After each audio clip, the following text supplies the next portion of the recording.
নারীদের প্রতি একটা আহ্বান, সাহস মনোবল অনেক বেশি জাগ্রত করতে হবে। ছাত্রলীগ ক্যাম্পাসে নেই, পরিবর্তন তো অবশ্যই এসেছে, এটা অস্বীকার করার কোনো উপায় নেই। সকল শিক্ষার্থীর অনুভূতিগুলো আমি একজন শিক্ষার্থী হিসেবে আমি সেটা ফিল করি।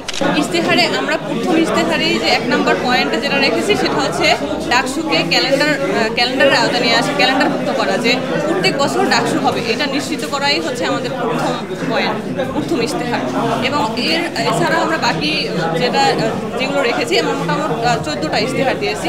আবাসন সংকটটা, ঢাকা ইউনিভার্সিটির আবাসন সংকটটা সবচেয়ে গুরুত্বপূর্ণ। এইখানে আমরা হচ্ছে আমাদের ভীষণ রেখেছি যে 1 স্টুডেন্ট 1 বেড এবং 1 সিট। তো এইটার লক্ষ্যে আমরা কাজ করব। আর যে খাদ্যের যে পুষ্টিমান সেটা হচ্ছে ভালো না ঢাকা ইউনিভার্সিটিতে, সেটা কীভাবে উন্নত করা যায় সেটা নিয়ে কাজ করব। তারপর গবেষণার খাতে সেরকম পরিবেশ নাই, সেটা নিয়ে আমরা কাজ করব।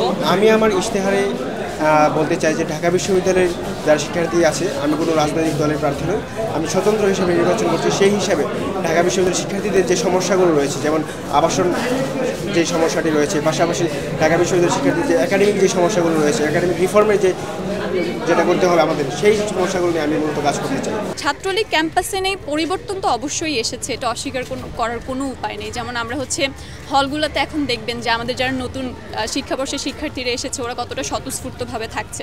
সো এটা একটা পজিটিভ চেঞ্জ, এটা আমাদেরকে স্বীকার করতে হবে। কিন্তু এটা পজিটিভ চেঞ্জ বলে এখানে থেমে থাকা চলবে না আর কি। ছাত্রলীগ বা হচ্ছে পতিত সরকার, ফ্যাসিস্ট সরকার যেই কালচারটা তৈরি করে দিয়ে গেছে সেটা যাতে আমাদের আর ফেরত না আসে, সেটার জন্য আমাদের অঙ্গীকারবদ্ধ থাকতে হবে। আর ক্যাম্পাসের পরিস্থিতি এখন পর্যন্ত যতটা দেখতে পাচ্ছি আলহামদুলিল্লাহ সব কিছু ঠিক আছে, সবাই হচ্ছে যে খুব সুষ্ঠুভাবে সব কিছু হচ্ছে। সকল শিক্ষার্থীর অনুভূতিগুলো আমি একজন শিক্ষার্থী হিসেবে আমি সেটা ফিল করি। অনুভূতিগুলো জেনে এখানে দাঁড়িয়েছি। তাদের যৌক্তিক অধিকারগুলোর যে ক্ষয়ক্ষতি হচ্ছে, যেই বাধার সম্মুখীন হচ্ছে, এই জায়গায় তারা কতটুকু ভুক্তভোগী এবং তারা বিশ্বমানের বিশ্ববিদ্যালয়ে বিশ্বমানেরভাবে একজন জ্ঞানী হয়ে উঠতে পারছে না, যে বাধাগুলো, সেগুলোই আমার সবচেয়ে অনুভূতির জায়গায় বাধে এবং সেই জায়গায় আমরা সোচ্চার। নারীদের প্রতি একটা আহ্বান, সাহস মনোবল অনেক বেশি জাগ্রত করতে হবে আর প্রতিবাদের ভাষা জারি রাখতে হবে। আমি মনে করি নারীদের বিপ্লব একদিনের নয়, সারা জীবনের জন্য, কারণ তাদেরকে ঘর থেকেই বিপ্লব হয়ে বের হতে হয়। আমরা খুবই শান্তিপূর্ণভাবে এখন পর্যন্ত মনোনয়নের কার্যক্রম শেষ করছি।